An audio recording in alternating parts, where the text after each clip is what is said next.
Ngayong Miyerkules sa unang linggo ng karaniwang panahon, ang mga pagbasa ay nagsasalaysay ng pagtawag ng Diyos at ng pagtugon ng tao.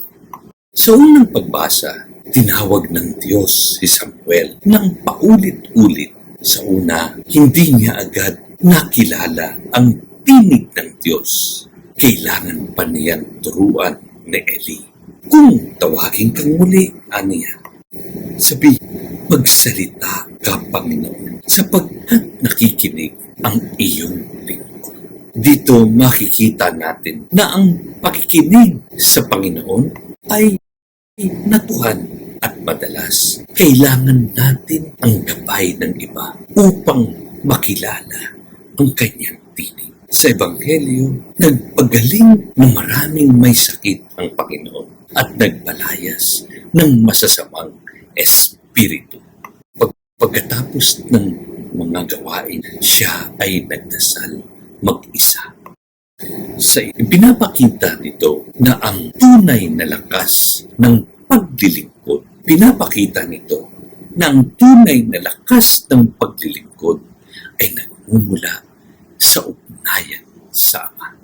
Hindi sapat ang paggawa ng mabuti. Kailangan din natin ang panalangin upang manatiling nakaugat sa kalooban ng Diyos. Ang mahalagang aral ang ating makukuha. Una, hinihikayat tayong makinig sa Diyos. Katulad ni Samuel, baka hindi natin agad makilala ang tinig ng Panginoon. Ngunit sa pamagitan ng panalangin, ng payo ng ating kapwa, at ang ating pagninilay, unti-unti nating maririnig ang kanyang tawag. Ikalawa, inaanyayahan tayo na paglingkuran ang ating kapwa mula sa panalangin. Ang paglilingkod na walang panalangin ay madaling mapagod. Ngunit ang paglilingkod na nakaugat sa Diyos ay nagmumunga ng tunay na kagalingan at kapayapaan.